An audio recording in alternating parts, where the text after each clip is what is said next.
Ladies, can I talk to you for a minute? Ah, may tanong ako sa inyo. Bago ako bigay ng konting istorya, I wanna ask you something, okay? Sa mga babae. Okay. Ano pa ba ang dapat ninyong marinig? Or ano pa ba ang dapat ninyong maramdaman na para malaman na ang isang lalaki ay obvyusado? Okay? Obvyusado. Ano pa ba ang kailangan ninyong ano pa ba ang kailangan na ipakita sa inyo ng lalaki para kayo ay magdesisyon na alisan siya. Okay? Kaya ka tinanong, kapag ako kasi tumulong, ang gusto ko kasing may makita is resulta. Okay? This week, or the past, sabihin na natin 2 weeks, the past 2 weeks, hindi ako masaya, hindi ako mapalagay, hindi ako kontento sa mga narinig ko kasi isa kong kaibigan, ito na ang story time. Hindi naman ito story time pero uli kasi gusto ko magbigay ng konting advice sa mga kababaihan natin.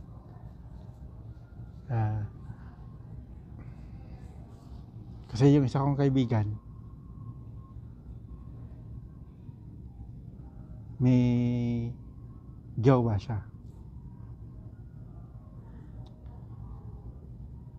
Ngayon, ano sila hindi ko nasasabihin kung sino.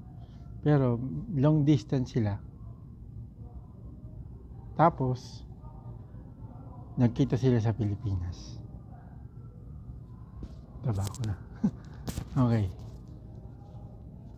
Nagkita sila sa Pilipinas. Tagal na. Siguro mga almost siguro magpa 5 months na nandun sila sa Pilipinas. Matagal na sila. Siguro 1 taon na LDR. Tapos 5 months nagkita sila sa Pilipinas. Ngayon, itong babae, bago pa lang sila magkita, or sa umpisa pa lang ng mga relasyon nila,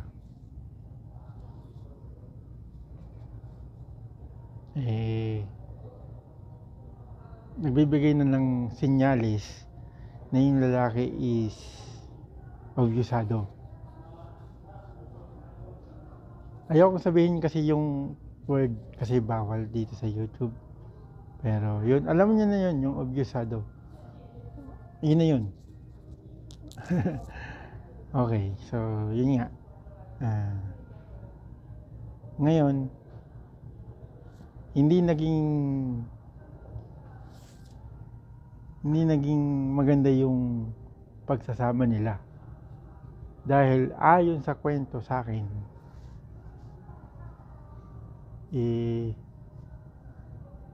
sinasabihan siya ng hindi magagandang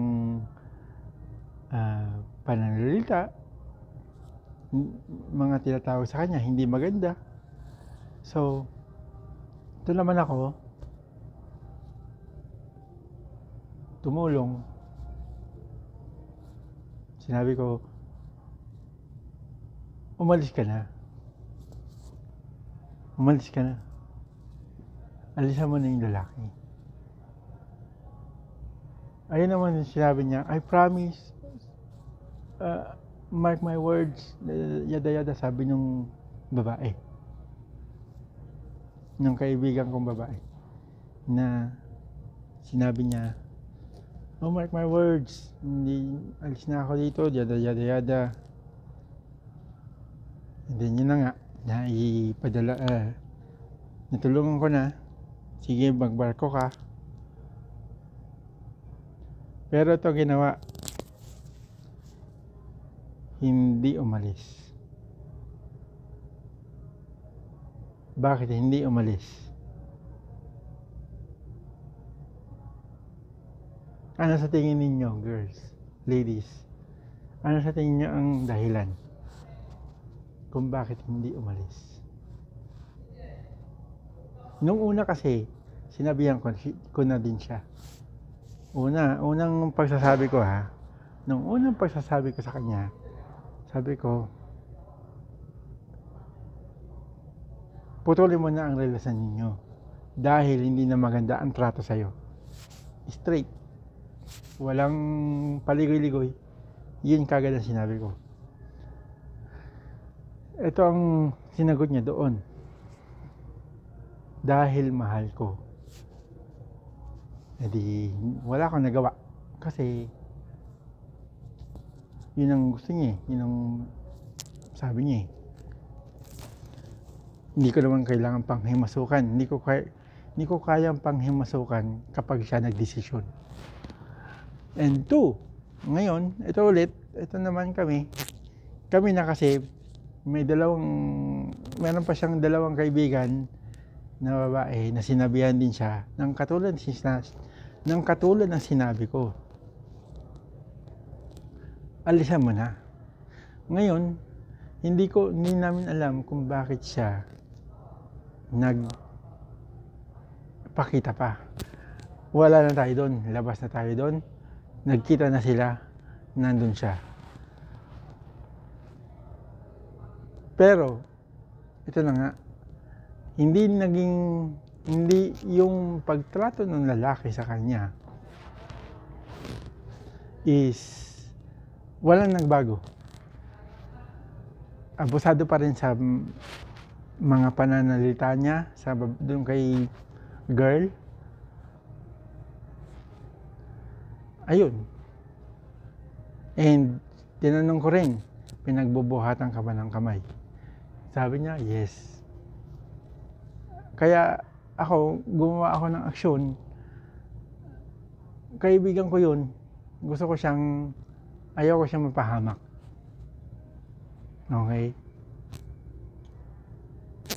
Ayaw ko siyang mapahamak. Kaya sinabi ko sa kanya, umalis ka na. Gawin mo yung dapat mong gawin at alisan mo na yan.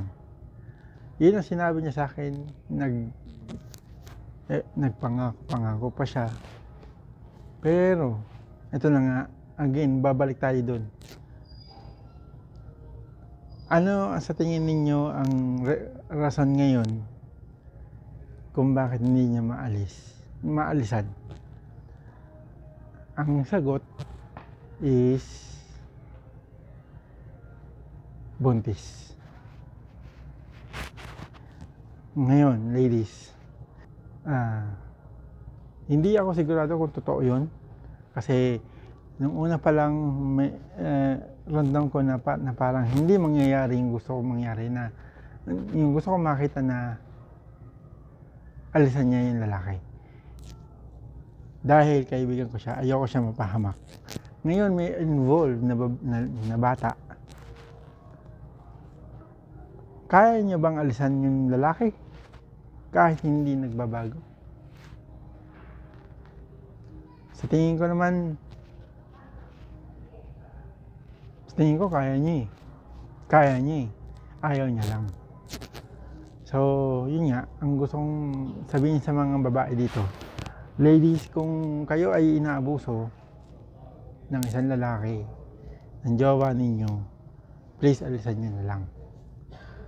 Nakikiusap ako kasi I'm a genuine friend na marunong makadama ng hindi maganda. Ibig ko sabihin, Ayoko kayong mapahamak. Kasi babae kayo. Kami mga lalaki, may instinct kami. Instinct namin, protektahan kayo. Kahit ano pa man. Kahit jowa o kahit kaibigan, yun ako eh. Ito, naging kaibigan ko to siguro nagdadalawang taon na. Yeah. And yun nga. Ngayon may involved na bata. Ang iniisip ko na ngayon, gusto mo bang lumaki yung bata sa pagiging toxic ng isang ama?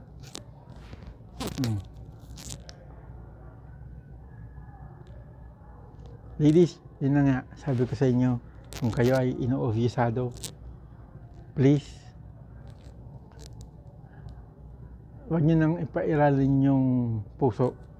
Mag-isip naman. Isip. Pairalin niya rin yung isipan ninyo. So, hindi ako tumatawa dahil joke yun, hindi. Hindi talaga ako masaya. Dahil yun ang nangyari. Ang kaibigan ko magiging aabusuhin talaga siya. Hindi niya lang alam, hindi ko talaga makwento lahat. Hindi ko makwento kasi hindi naman sa pagiging hindi naman nangihimasok. Gusto ko lang mag-rant. Gusto kong yung sa hindi niya pagsunod na payo sa akin, pinayuhan ko na 2 beses eh. Sana yung mga may jowa dyan, yung mga single pa, kung kayo ay inaabuso ng isang lalaki, please, alisan nyo na lang. Dahil hindi sila kawalan.